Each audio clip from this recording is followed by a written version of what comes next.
हसलामा का पुत्र जनक भगवान परशुराम के चरणों में प्रणाम करता हूं। कल्याण हो। ये मेरी पुत्री सीता आपका आशीर्वाद चाहती है। सौभाग्यवती भव। अभिनंदन है जामनंदे। नमस्ते ब्रह्म ऋषि। बस आगे आओ, भगवान परशुराम के चरण वंदना करो।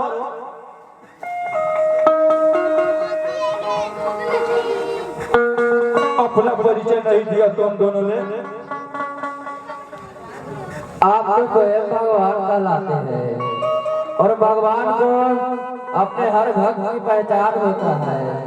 यही समझकर कि आप अपने ये दान को तो जानते ही होंगे, इसलिए परिचय देना आवश्यक नहीं समझा।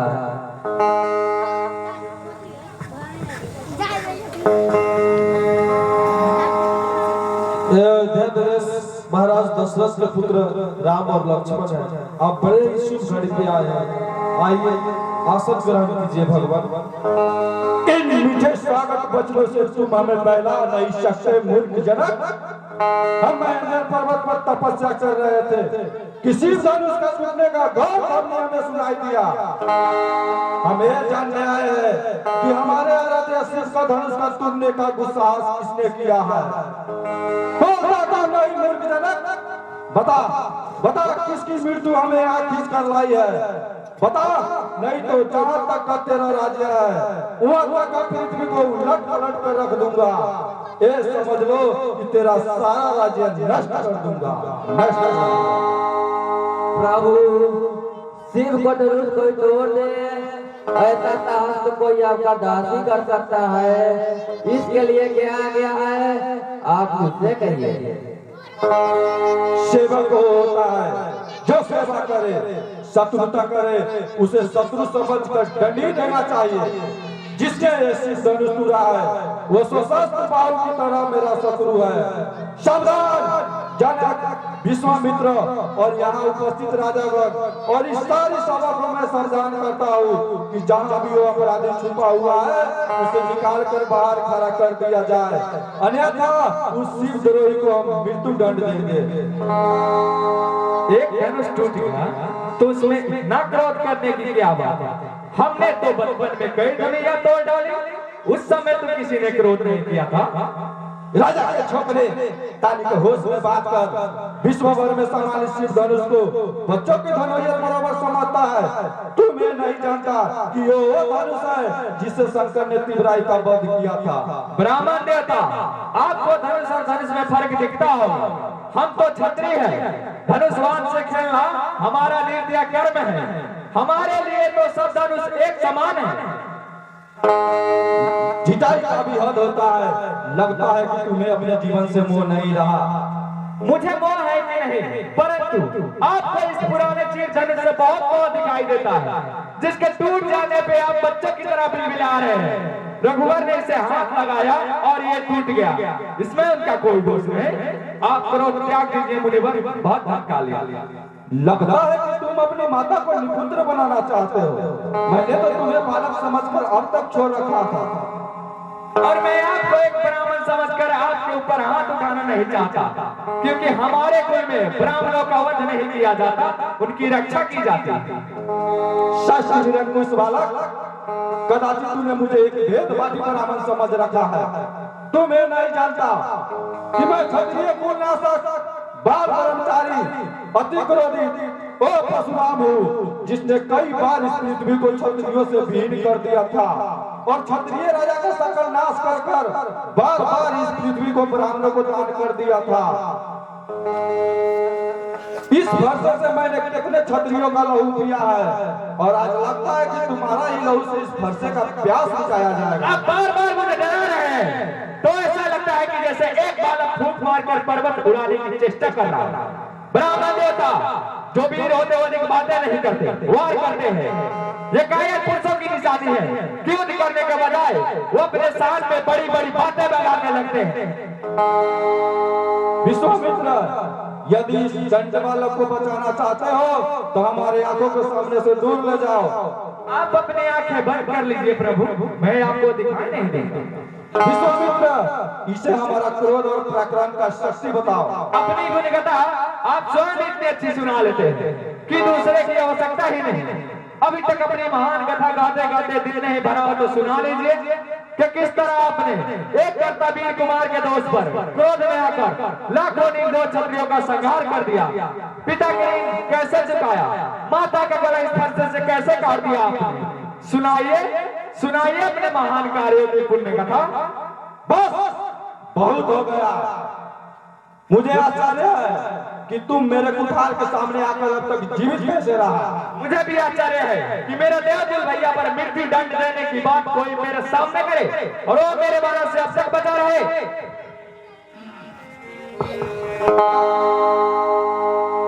लक्ष्मण बचना ध्यान मात दीजो,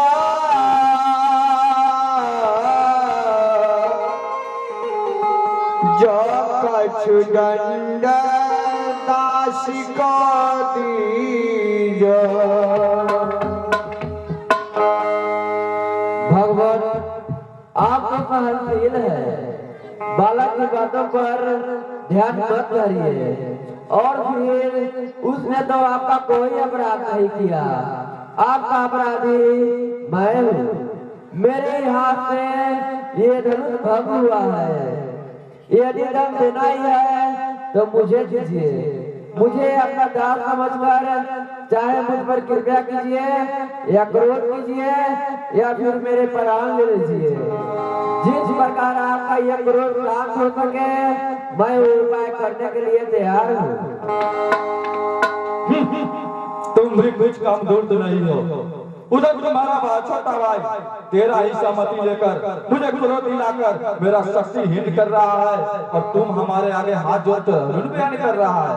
परंतु ये छल कपट और नहीं चल सकता। तुम ये समझते हो कि अपने आप को राम कहने से परशुराम का भी सामना कर सकते हो, तो उठाओ शस्त्र और मेरे साथ युद्ध करो। मैं तुम्हें निहत्था नहीं मारूंगा, परंतु यदि युद्ध नहीं करोगे तो भाई समेत तुम दोनों को मार डालूंगा। प्रभु शिव को धनुष को तोड़। प्रभु यदि अगर हमें कोई ललकारे तो क्षत्रिय धर्म के अनुसार हम उसे अवश्य लड़ेंगे, चाहे वो स्वयं काल ही क्यों न हो। परंतु हम रघुवंशियों का ये भी धर्म है कि हम गाँव ब्राह्मण और इस चीज पर हाथ नहीं उठाते। ब्राह्मण हमारे लिए सदा पूजनीय है और उनकी सेवा करना हमारे परम धर्म है। तो प्रभु और सेवक के बीच युद्ध कैसे हो सकता है? आपकी और हमारी बराबरी कैसे हो सकता है?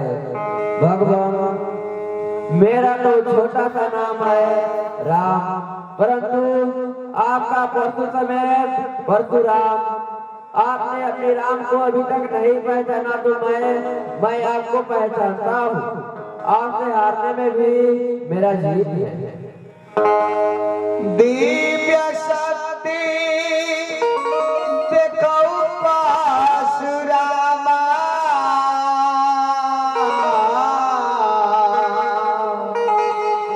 राम वचन सुनि नाथि पहचान।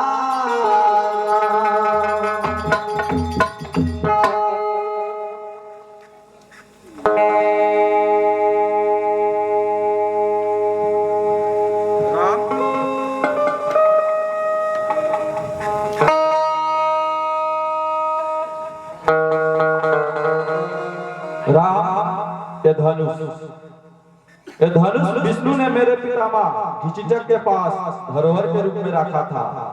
यदि विष्णु के इस धनुष पर तुम अपना पान का श्रृंगार कर सके तो मेरा संदेह मिट जाएगा और मैं तुम्हें पहचान लूंगा। ले करके यह धनुष चढ़ाओ,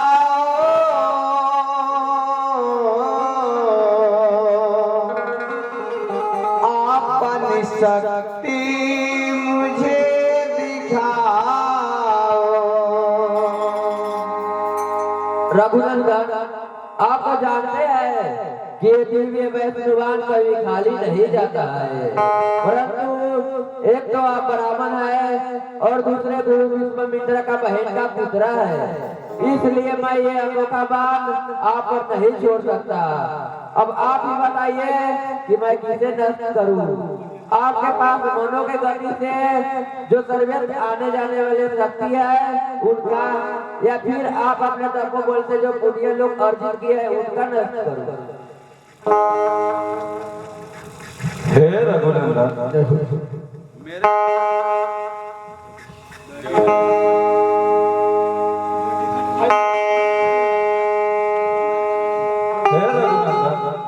मेरे आगमन का शक्ति का नाश न कीजिए, क्योंकि मैंने ये सारे पृथ्वी अपने गुरु के सफल जी को दान की थी, तो उन्होंने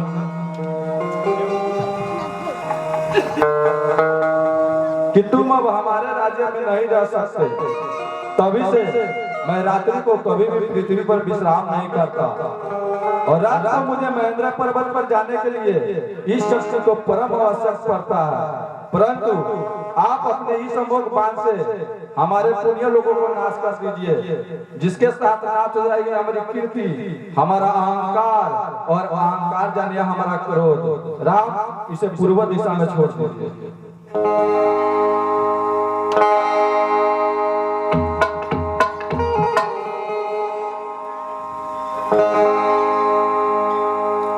महाराज जनक, आपके कई जन्मों के पुण्य से श्री राम आपके धाम आए हुए हैं।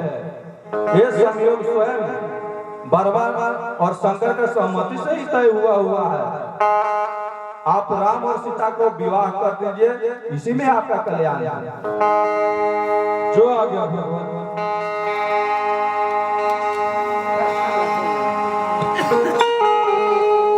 हे राजा,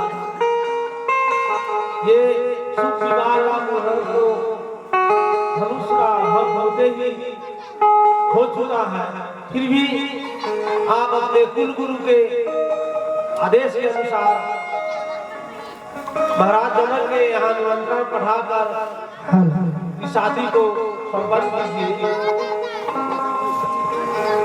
जो आ गया परिवार।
Okay.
अरे चाचा के खेत में आलू 2.5 सेकंड जनकपुर के भाग चल के